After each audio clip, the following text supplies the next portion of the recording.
Outlaw Macho Drive-In. Next up, we have one of the best Manias, in my opinion. Yeah. WrestleMania 30, to me, it didn't feel overstuffed. It had a great flow to it. One of us here has a big attachment to it for a couple of reasons. But I thought the look of the show, from the ramp to the colors, just the overall vibe, plus going into this one, I really started loving what I was watching on TV again. Granted, there was some stuff that WWE definitely did a huge disservice on. We had the whole Punk situation going in, possibility of Bryan not being in the main event. So this was around the time when the Smart Mark fans really started completely taking over. And there was a lot more backlash going towards WWE. This pay-per-view, pretty much everything on this show I loved, with the exception of one match that still definitely left me feeling flat. Interesting. Which, of course, we will definitely get to because it's one of the biggest moments in WrestleMania history. But starting off, we had a four-way on the pre-show, which this match was actually really good. We had the Usos versus Los Matadores versus the Real Americans versus Riot Baxel. Yes, that name still gets to me, but it was a good match. On the main show, Daniel Bryan defeated Triple H, and this match here has possibly the second best hype package in Mania history, in my opinion, behind Austin versus Rock at 17. I think the music, just the visuals, when they're showing like Daniel Bryan, his various different looks going into the match with his evolution, worked perfectly. That song too by Imagine Dragons, Monster. Yeah, that song was. It was a great song that just fit the package perfectly. Yeah, it made you feel that struggle going. Yes. Great match, I thought. I know a lot of people can say the next match wasn't great, but it didn't need to be great. The next match was a 6-man tag, and to me, this match wait, hold on. Before this, before we get into more matches, we gotta start with what's kicked off the show, which was sheer awesomeness. Oh yes, Hulk Hogan. Yes. Steve Austin. And The Rock. And yes. The Rock. The Rock. Yes. Yeah, that did happen in the beginning. Yeah. It's Joe was at the wrong arena. He was at the Silverdome. Yeah.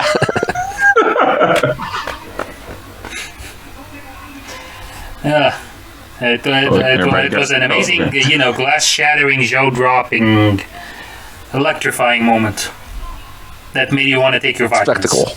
Yeah. There you go. I got all three in there.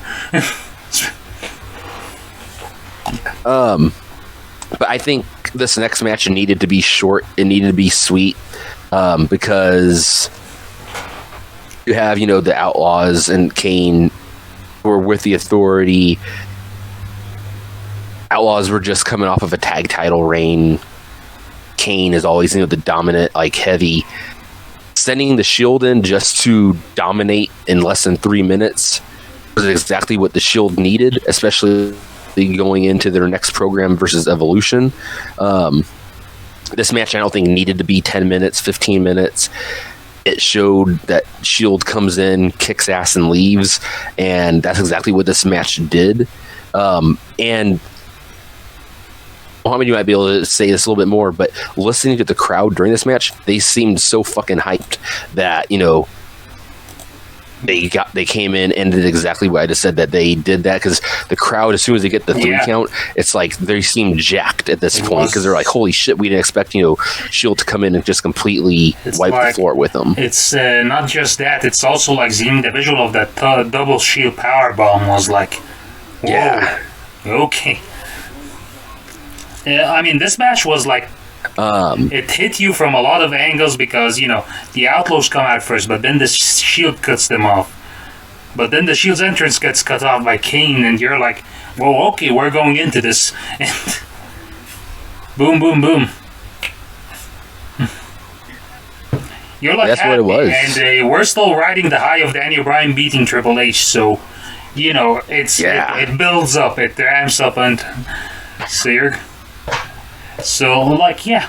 And then, you know, you speak of, like, riding that high. The next match, you have Cesaro winning the Battle Royal, which that moment just felt huge. The first Andre the Giant Memorial Battle Royal. And, you know, as soon as Cesaro gets him over the top and drops him down, the crowd is just hot right there. Yeah. Because Cesaro going into this had been getting a lot of crowd reaction from the spin. He's been getting a lot of praise for his like NXT matches of Sami Zayn. Earlier on in the night, you know, he basically walks out on Coulter. Started to tease that he was leaving, you know, the Real Americans and Coulter. Of course, you know, it took him 7 years to finally possibly get a singles WrestleMania main event caliber match. What he was probably getting this year, but you know, it finally paid off. But Cesaro was the right guy at the right time to win that. This next one, I wish that Bray Wyatt had defeated John Cena. Yeah, same. And I'm gonna link this together with Lesnar versus Taker. I wish Taker defeated Lesnar, because if they were gonna have somebody take the streak, I would rather have had it be Bray Wyatt, and Bray Wyatt wins the next year and starts his own, not necessarily going the distance of having that many matches. Doing his own little streak. Yes, correct. Doing his own, yeah. That's what I had wanted going into this. Regardless of the outcome, I thought Cena versus Wyatt was a great match. Those two guys click well together. And it had different feel to it. Like Wyatt had like a different feel for like his attire. His entrance was awesome. I thought everything worked great about that match. Now Lesnar versus Taker. It's one of those matches where the match itself, I honestly don't remember a whole lot of the match. It is the result that is what is remembered. Yeah. And you know why? Because we was thinking in our heads, Undertaker's gonna win. Mm-hmm. So you watching it, but you're just waiting for the Undertaker to come in, get the 1, 2, 3, we move on. It's a given. Undertaker's gonna win. It's like there's no ounce of doubt in anyone's mind watching. Exactly. Yes. We continue, Joe, but that's how I was thinking too, because I was like, I don't remember anything about it, but just the ending. Because I'm thinking, Undertaker, I was watching it, but I'm thinking, this is happening. It's going through the motions. They're doing anything. Yeah. Undertaker's gonna win. I wasn't hating the match at all, because as I said, I really loved this pay-per-view. This pay-per-view was great. But it's just I can't recall a lot of this match. The moment overshadows the whole match. Completely. Yeah. It completely does. Yeah. As soon as that 3 count happened, I was in shock. Like, I legit dropped to the floor. I was in complete fucking shock. And there's that dead silence. Mohamed's going to get to this because I know he and I have talked about this. There's that dead silence in the air. Like, even watching it on the network, you don't really hear anything. Like, people are like, wait, was that a fuck up? Was that supposed to happen? And then all of a sudden you see, the 21 and 1.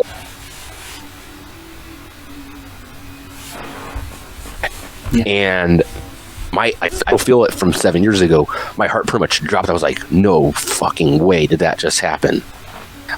I'm glad that there was a match sandwiched between this and the main event, because during the next match, which I'll just bring this next match into this because there's really not a lot to talk about because no one the remembers Divas title match was so. Yeah. Nobody remembers it. No one remembers it because no one paid attention. We to were processing what just happened. Yeah. It's like we were all processing what just happened. It's like I am glad you got to give it to Brock Lesnar and The Undertaker. They're studs because they fucked over about 15 beautiful ladies and they couldn't watch. And I honestly don't recall a thing of this match. I've watched this pay-per-view since then because Mohammed and I watched it last year. But that Taker moment, even watching it on a replay, you still are processing what you just watched. Like, you're getting every trinket in your mind working, and you're like, holy shit. And then you keep thinking of different what if scenarios. Heyman's face after the match, like Michael Cole, for everything people can say about him, he now has one of the most iconic lines in WrestleMania history. The streak. From saying the streak and then is over. And then that is over. He kind of said it a little flat, but it's Michael Cole. Yes, but it still sticks with you just because of how chilling it wound up being. And even talking about it, it's hard to even talk about the main event because of how much this match just sucks the life out of you. Not in a bad way. I mean, in a bad way, but it's not because it's like it was an exhausting match. You're like, oh god, I have to go through something else. It's that single moment. It's just it turns everything. It turns everything you thought about on its head. It's like it kind of like you get discombobulated because what? That's it. Your whole thing is like, what? And then you get to try to watch whatever comes next, but then again, your mind goes back to, I can't believe The Undertaker just lost. It's a very, very... Completely. Yeah. It's the most surreal moment ever. Even talking about right now, I'm right back to where I was, and I still feel it. I can only imagine being in the arena that night. Like, it's gut-wrenching, especially knowing how hot New Orleans is for wrestling. And you have a hot wrestling town with hot fans from around the world watching a moment that is infamous. It's hard to describe, but everyone pretty much went through it. Some people went through it in person. Some people went through it on television. Everyone, if a person grew up watching professional wrestling, they watched Taker's matches. Yeah, at some point or another, knowing how big it was. Yeah, it was a shock. I personally would rather have had Taker either, as I said, lose to Bray Wyatt or not at all. Not lose it all. Retire undefeated. But it is what it is. Credit goes to, because if you listen to the crowd, as I said, it pretty much killed them. And even in the main event here, watching it on the network, and Mohammed's going to be able to get to this more in person. Watching on the network, it still took a while to get the fans in to this match. As hot as Daniel Bryan was, and as hot as everyone wanted him to win the championship, it still took a while to get the fans back into this match after the defeat of The Undertaker. It's a great match, honestly. Batista and Orton and Daniel Bryan. It plays perfectly, and it had a great outcome. This show is like a roller coaster because pretty much every match is building up to something, and the fans are getting then you get Undertaker. It takes you all the way down to the beginning again. Then Daniel Bryan brings you all the way back up to the top. This is the roller coaster of a WrestleMania. Completely. Mohamed, you were there. What happened? What your WrestleMania experience here? Oh, God. Well, as you guys know, this is my first WrestleMania ever. It's, and cheap plug here, I wrote a blog about my experience at WrestleMania 30 on WordPress. I'm sure we can put some links out and, there's that stuff. Read my blog.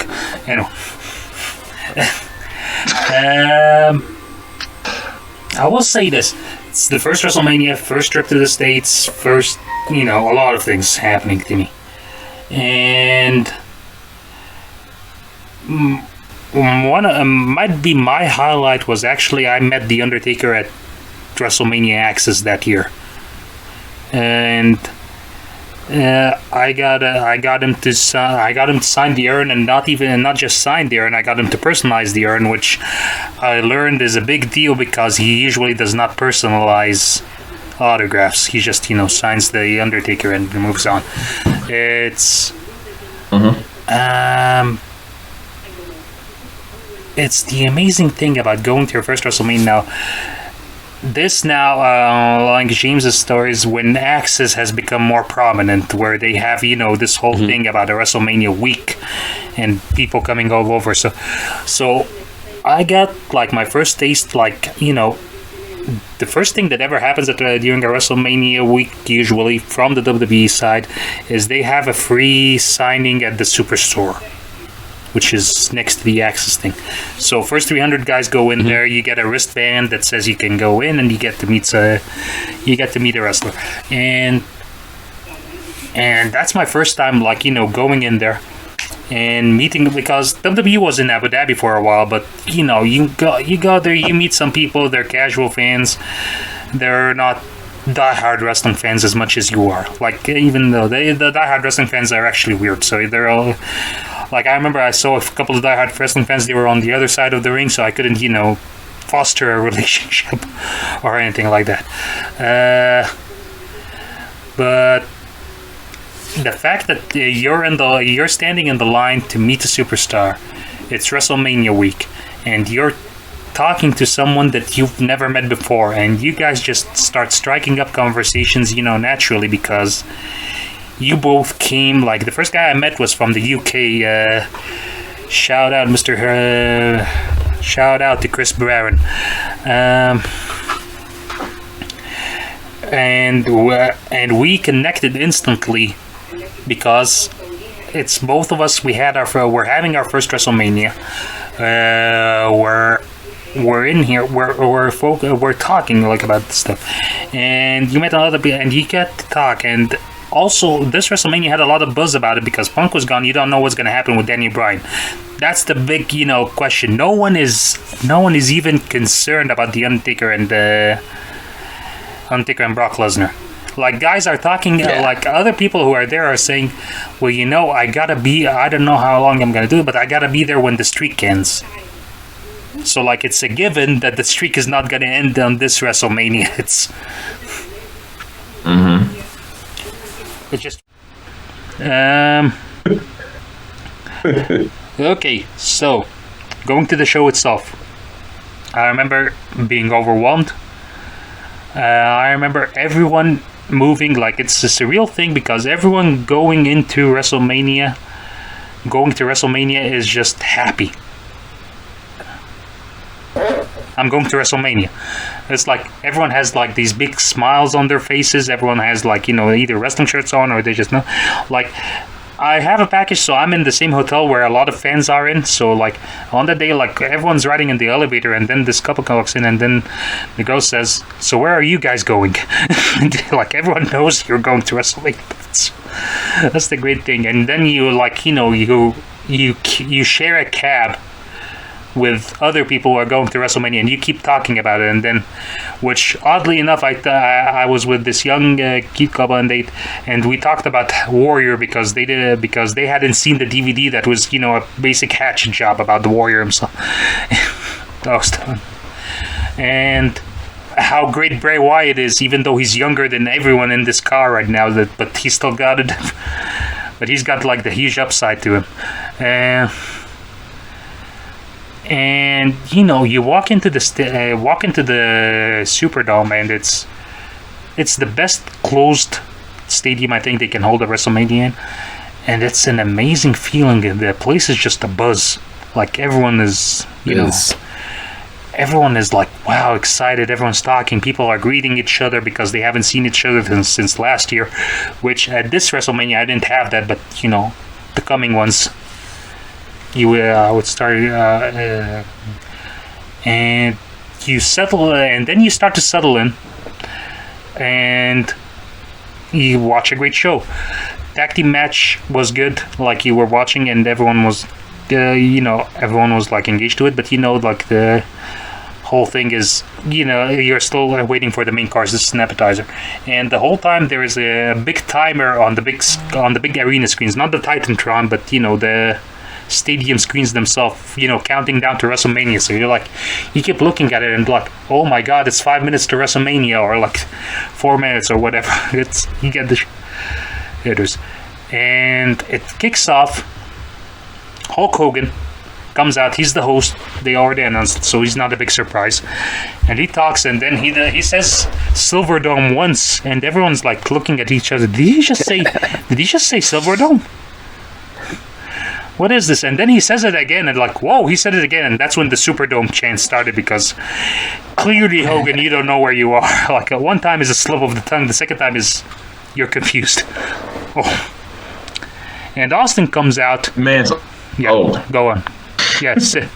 Tell me. Listen, the man is old. Yeah, the man is old. Yeah, what you can do. But it was a nice recovery.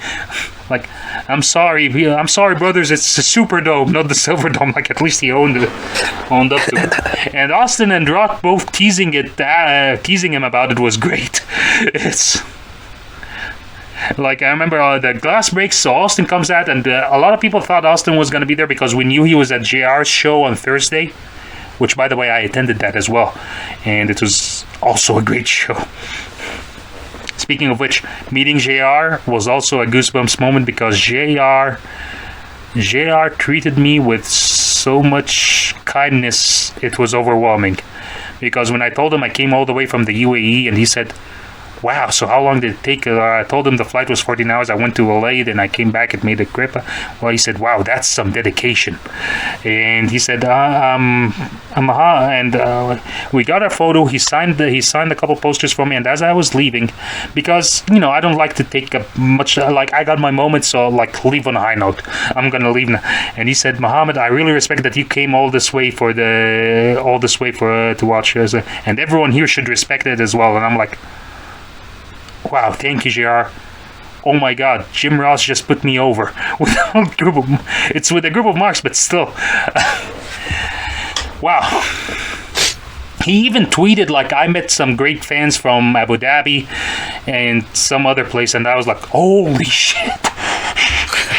Jim Ross just tweeted about me. I'm sorry, I'm fanboying again. Anyways.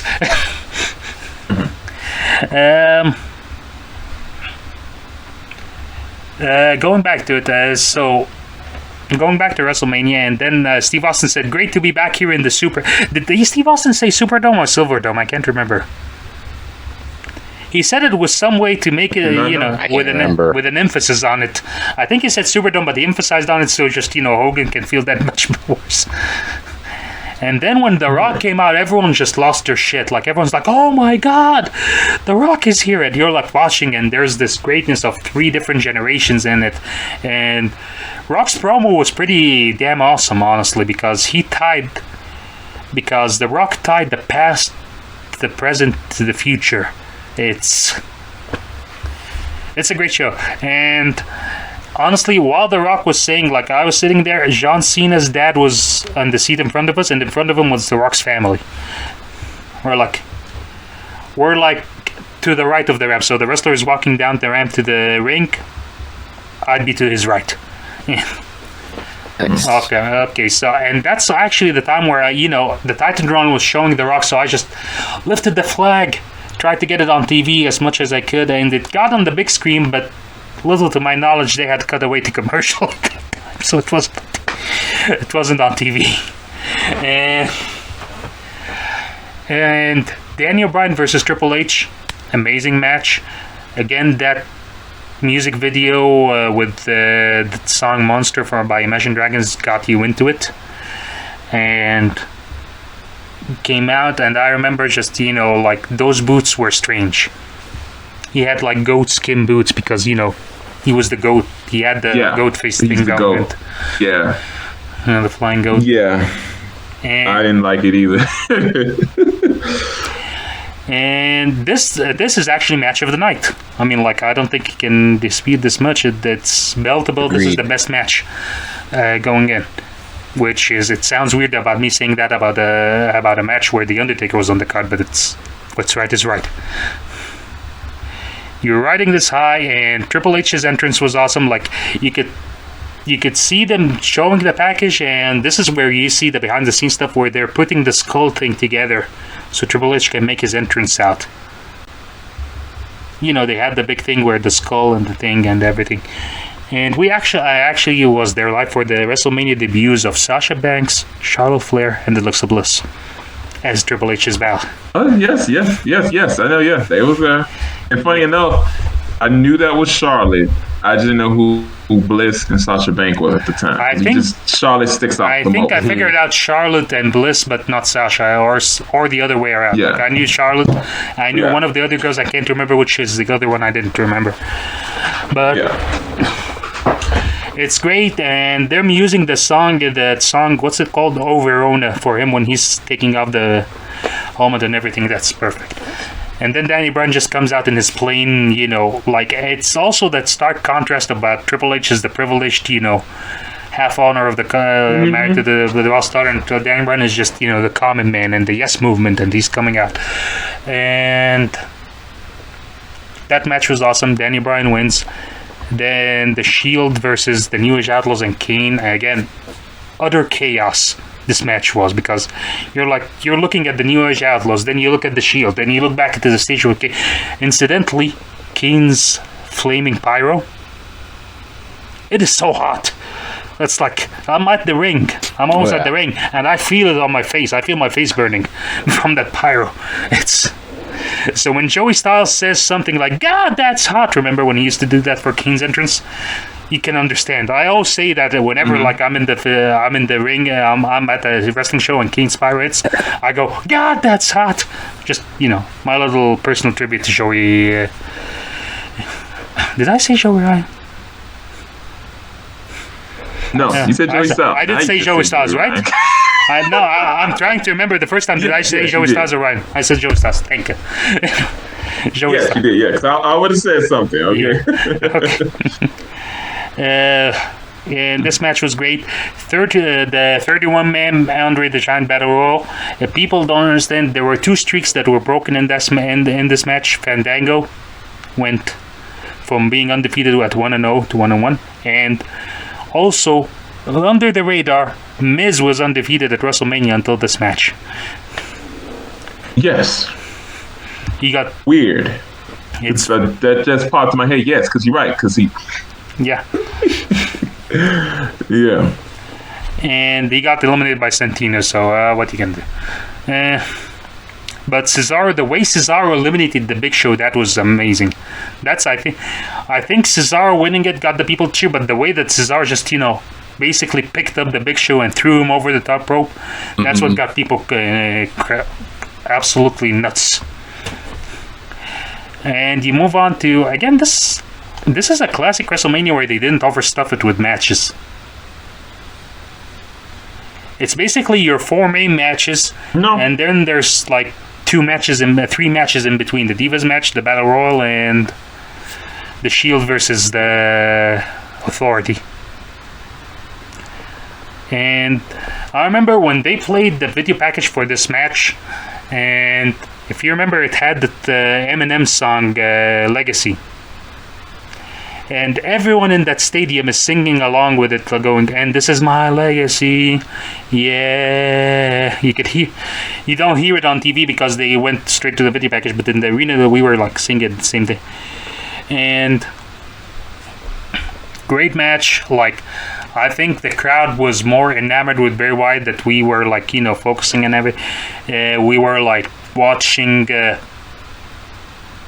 We were like basically marking out over White for most of the match, and we started singing "He's got the whole world in his hand." It was more, it was more prominent on the Raw after. Yeah, it was more prominent on the Monday Night Raw the night after, but at WrestleMania it actually did start, and like I said, right in front of us was John Cena's dad, and next to me is this British guy who calls himself WWE Superman. I don't know if you guys have seen him on TV sometimes when they were used to be in the UK or so. There's this guy who dresses like Superman and has a WWE logo on his chest. Yeah, it's his gimmick as a fan. Yeah. And I remember specifically because at WrestleMania 30, this is my first time I meet him. He has the classic Superman thing, and then the next year, 2015, he has the Man of Steel Superman because he changes with the times. And anyway, this guy like cracks jokes, so he's like, "Where's Papa Cena? Oh, there he is. Go help your son." And Cena's dad popped with it. and that afterwards, like Cena's dad started, being an entertainer himself. He's like, the Whites are interfering. He's like, "Ref, they should be kicked out, ref. Ref, they should be kicked out. They can't be interfering like that. Who are you working for? The Wyatts?" It's an awesome. And Cena wins, which sucked the air out of us for a while. But then, Undertaker and Brock Lesnar was next, so like, we're back again. And I remember I was like 3 seats away from the aisle itself, and I asked the guy at the aisle, is like, "Just for the Undertaker's entrance, can I stand in front of you? So we'll both be on the aisle, and I just, I want to take in the Undertaker's entrance, and we can." And say what you want about the match, and Joe, you can attest to this, so can James.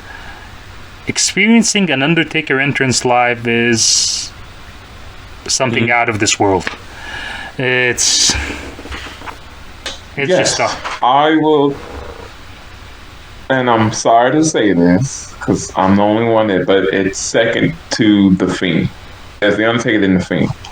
Yes. When The Fiend comes out, it's just something different and stuff like that. Yeah. Yes. Yeah. Because he milks it. Mm-hmm. And it's a whole, atmospheric entrance. That's why it's also... Mm-hmm. Yeah. And I just, I remember like doing it, and the whole like putting the caskets out. Again, this is like all red herring because everything about this match is geared towards Undertaker winning. Even the build-up where the Undertaker is like, he has the upper hand all the way until the go home Raw where Brock Lesnar F5s him and makes him look human. Which, when you think about it, okay, this is how you build it up. You sow the seeds of doubt that Brock Lesnar could actually win it. But then the Undertaker comes out on top, and they had all the caskets with the the victims or the streakers. Anyway, the opponents laid out. Streakers. Yeah, that sounded wrong. Anyway, it was a slip of the tongue. I resent anyone thinking that I just wanted to say the word streakers on camera. That's not what it was intended at all. That's not. Anyway, and then I stand in the aisle. The Undertaker passes by me, does the whole entrance. I go back and I'm such a mark. I thank the guy so profusely. I'm like, "Thank you, sir. Thank you," and go back to my seat. And we're sitting there, and the whole match, I'm gonna say this: the match is not earth-shattering. Like, I'm pretty sure the match they had at SummerSlam 2015 was the match the Undertaker wanted to have if he had not been concussed so early in the match, as it seems. And we're out there because this match is like flowing. It's a typical Undertaker match where Brock Lesnar does the whole thing where he punches him in the corner and gets to the last ride, and then the Undertaker tombstone and he kicks out. Brock Lesnar flies, and we're discussing like a group, like a lot of like, you know, the area surrounding me. We're so strange. We're discussing two things. The first thing is, where does Lesnar go from here now that he lost to the Undertaker? And the second thing is, who's the Undertaker's next opponent? So if you want, like, when I tell you that we did not see this coming at all, we did not see this coming at all. Not a second. Lesnar hit him with 3 F5s. And on the third one, just as they were counting, I was doing the math in my head. Well, this is the third one. Oh my. It could be it. No, but Undertaker's gonna kick out. Like, I was dismissing the whole thing. I was like, I'm not even gonna entertain the notion that the Undertaker's gonna lose. And then 1, 2, 3, and you can hear a pin drop in there. It's the most surreal moment ever, because like I'm in there, and you're experiencing the air being sucked out of an entire stadium of 70,000 people. And I liken it to the first 5 stages of grief, because you're first trying to rationalize this thing. And my first rationale was, the ref fucked up. That was not supposed to happen. There's something that's wrong. Someone screwed up in here. And then it didn't set in for anyone. I tell you, it didn't set in for anyone until they actually put that graphic up on the screen. And you can hear it. 21 and 1 comes up, and you can hear an audible collective, oh! Then it's not even like an oh, like an enthusiastic oh. It's like, oh, I can't believe this. And damn, it's a pretty great WrestleMania. It might not be the greatest WrestleMania ever, but it might pretty much be the most historic WrestleMania ever for this one moment. And the Brock Lesnar leaves, and then the Undertaker sits up, or tries to sit up. He holds the ropes, and everyone gives him a standing ovation going up. And I remember these two, couple, 3 or 4 rows behind me, going down, and they're like, lose to someone who's coming up, not lose to Brock Lesnar. Like, who's thinking about that right now? Like, the Undertaker just lost. Like, let's stay in this moment. It's unbelievable. And you still, like, you cheer him, and you can't understand it, and he leaves. And I remember at that moment, me, like the guy sitting here with you guys doing this podcast, I swore off wrestling in the heat of that moment. I was like, I think I'm done. I don't think I want to watch wrestling anymore. Of course, that was a phase, and it went by quickly. But you just don't do it. It was until the next night. But that's how devastated I was. How devastated, I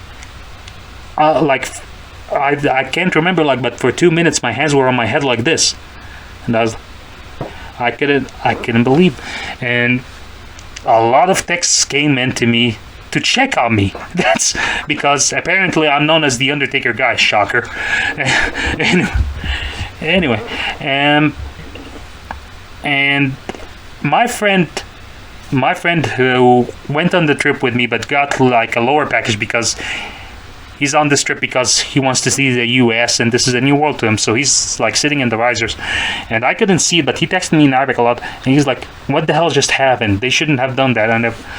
And like, he's telling me people are leaving, and I didn't see that until during the women's match.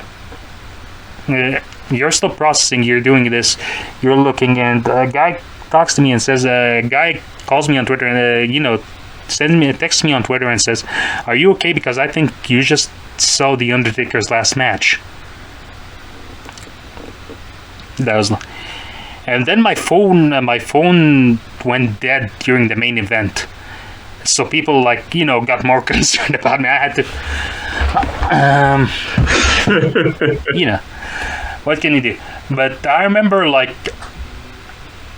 somewhere between the Divas match, Daniel Bryan coming out, I looked up into the the Superdome, and there were these mass patches of empty seats now. A lot of people left. A lot of people just, what the fuck? I didn't go that far, which, I don't know. I was, but I paid good money for that, though, my son. You paid good money. I paid my money for that, exactly. I'm not gonna go for half a show. And besides, Daniel Bryan was still a powerful story, and I wanted to see it end, but I wasn't as enthusiastic for it. I always make the joke that when Daniel Bryan came out for the main event, instead of going yes, yes, yes, a lot of us were going okay. Because it was a devastating shot, and instead of no, people were going yes, but people were doing yes, the yes chants half-heartedly. Now it's yes. Yes, I'm still what do you want from me? The Undertaker just lost, Lee. Later on, met a guy here who went to WrestleMania. He's from the UAE, who went to WrestleMania with his wife, and he talks to me and he says this was our first WrestleMania too, WrestleMania 30. And when the women's match started, my wife said, "Don't be eyeing the girls now." And he's like, "Leave me alone. Why would I eye the girls? The Undertaker just lost. Just talk about eyeing the girls now." But credit to Daniel Bryan, Randy Orton, and Batista, they brought us back into it. So it also became there was an air of danger because the Undertaker just lost. Anything can happen. Even Daniel Bryan not winning the WWE and WCW combined championships into the. And that's why I think they planned it out to be that way. Because then a riot would have started then.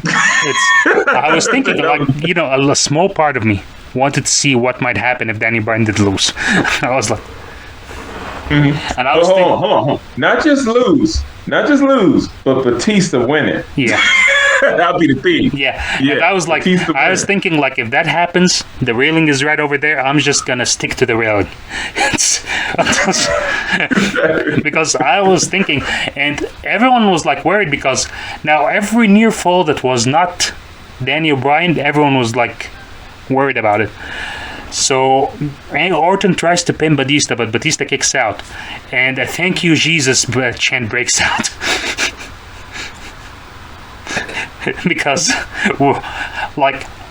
Bray Wyatt lost, The Undertaker lost the streak. Let us have Bryan. Just let us have this guy, please. And Daniel Bryan wins. And if you look over my right shoulder right here, there's a right next to the gramophone, there is a framed picture. And wait, let me get this closer here, just a second. Yeah.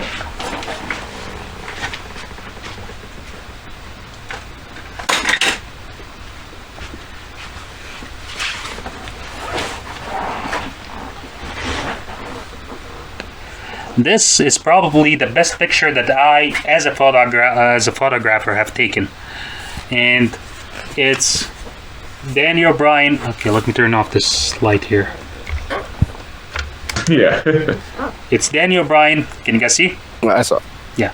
It's Daniel Bryan holding the championships off. I took this picture at WrestleMania. It's my finest work as a photographer. And the next year at WrestleMania 31 Access, I got him to sign it for me. Oh, fuck yeah. Yeah, it's one of my most prized possessions. At least we got that moment. It's... Wait, can you guys see me? It's too dark now. At least we got that moment. And I remember walking back from the Superdome to the hotel, which was in the French Quarter, so it's good 20-30 minute walk. And I had completely forgotten because I was, ringside that I get to take the chair with me. And I'm walking. I have this heavy backpack on me because it had a power bank that ran out of juice when I needed it the most. My phone is dead. I'm carrying around this steel chair, which is making it awkward to walk. And the Undertaker just lost. I was kind of, I was low-key miserable. And this guy kept pestering me about buying the chair. And I'm like, I'm not going to sell it. Dude, I experienced the Undertaker streak ending while sitting in this chair. I'm not gonna sell this chair for the world. And great, it's an awesome WrestleMania. Again, like I was pissed off at that moment, but like over time, I came to appreciate how unique and how special that moment was. How it's never going to happen again, and I'm glad I was there for it. I'm glad it's the streak ending, but at least I got to witness part of the streak. It's the last part, but it's the right. Yeah. And awesome WrestleMania. Paul Heyman's speech on the next night. Paul Heyman's promo was out of this world amazing. And if I remember anything about the Raw that followed WrestleMania, it's the Warrior speech because it felt like his scary as fuck. Yeah, it's weird when you look at it because the context of the words that he said, and then like find out that he was saying like the warrior will live on through you guys because every man breathes his last breath or something, and the next day he dies. It's very, very, very,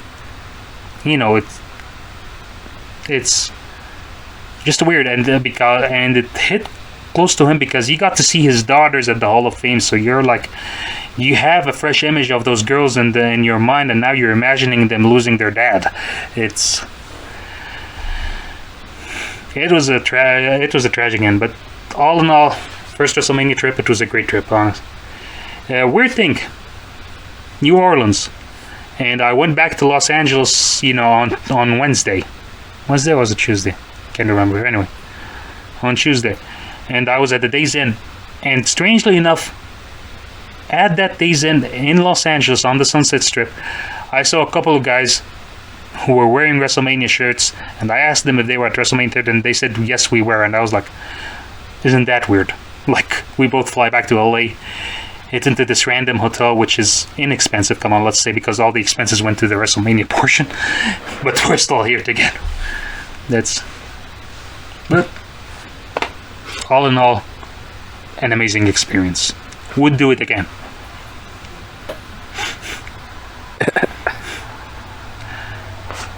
And with that, I have talked long enough and long-winded enough. I will pass this on to Mr. Planton. Which I think thought that he was done talking, but now I get surprised. Sir, your thoughts? I'll make it quick. Your thoughts on WrestleMania 30 and the streak ending? Well, I love this pay-per-view. This is one of my favorite WrestleMania pay-per-views because it was excitement everywhere. Of course, big Daniel Bryan mark. So, of course, it was, to me, this is what I was waiting for. And I will get to that. But I like the Shield came out. And you forget they had the Hounds of Justice mask on, too. They was looking badass coming out like that, stuff like that. Yeah. See, they knew before us that we'd be wearing masks. So they just like, fuck it.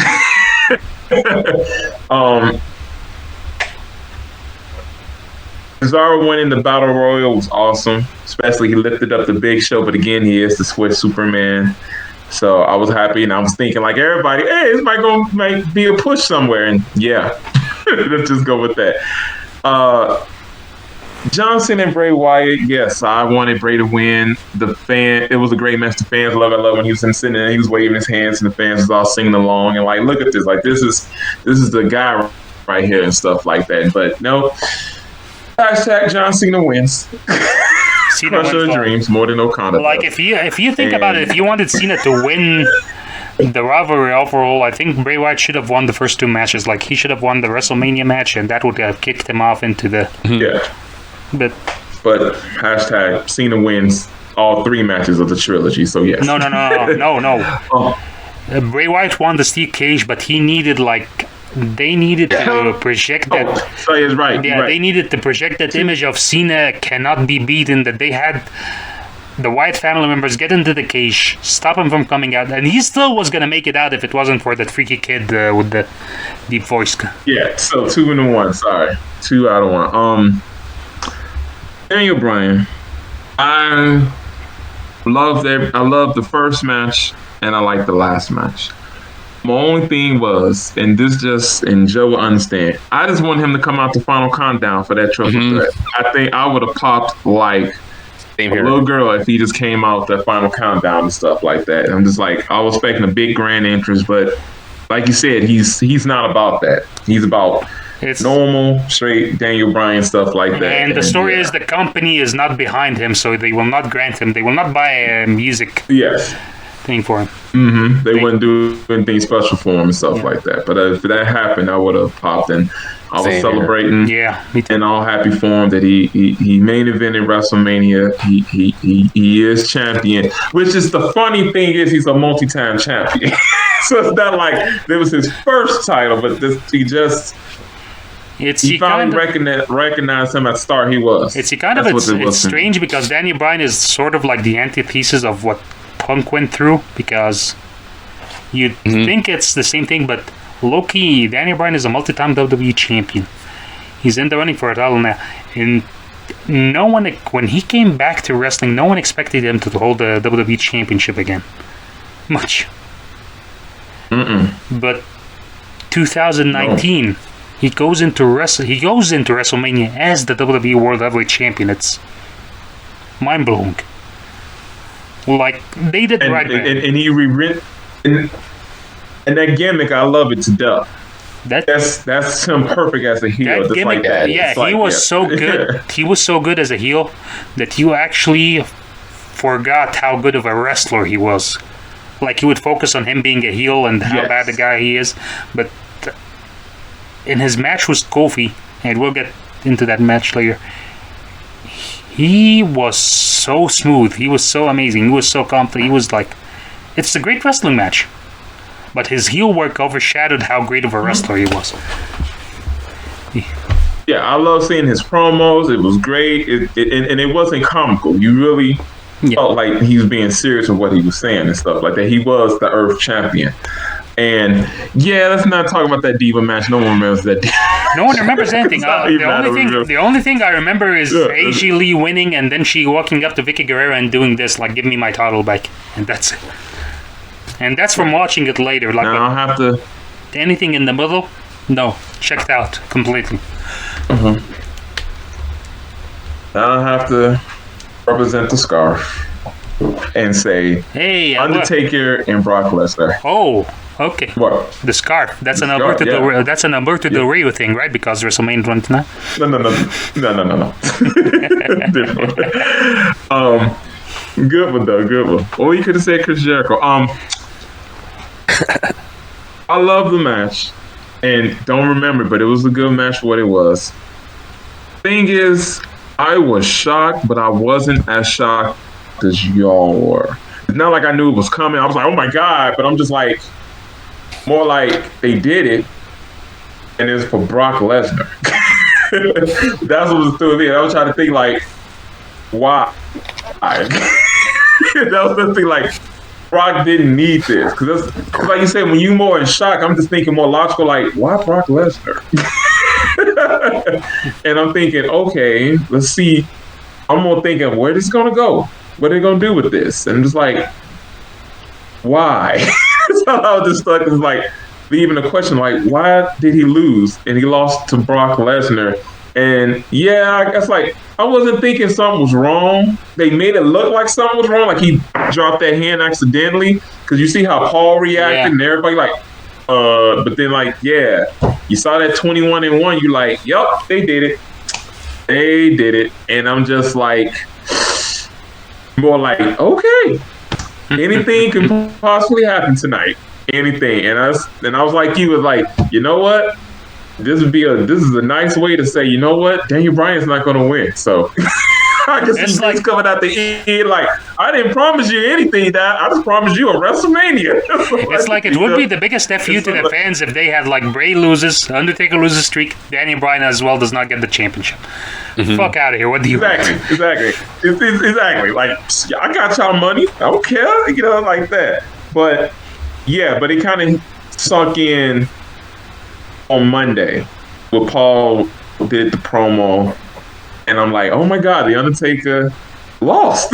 You know, he got a notch in the streak and everything. Like the streak is over with and stuff. And like, it was just one of the things you love about wrestling, though. You come in thinking one way, another way you like they surprise you. He took the rug underneath you and like, yeah. But I wasn't upset that I would leave or I shut off the pay-per-view or something like that, or I wasn't like, I ain't gonna watch wrestling. I'm gonna like see what they can go with here, and it did good with the Undertaker after this. Let's 50-50.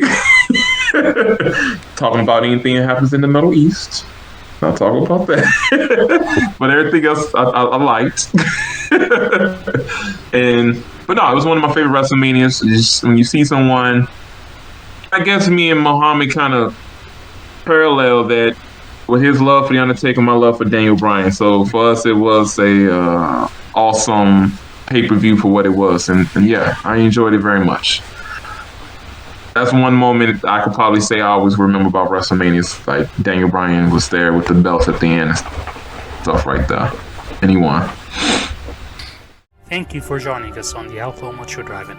If you liked that video, please click like and subscribe to our channel for more content from the Drive-In. For full episodes of our podcast, you may look us up on Anchor, Spotify, or wherever your favorite podcasts are available. Just search for Outlaw Macho Drive-In. And if it's not too much trouble, would you help us out here? Spread the word, share. We would really appreciate it. Thank you. We love you. Bye.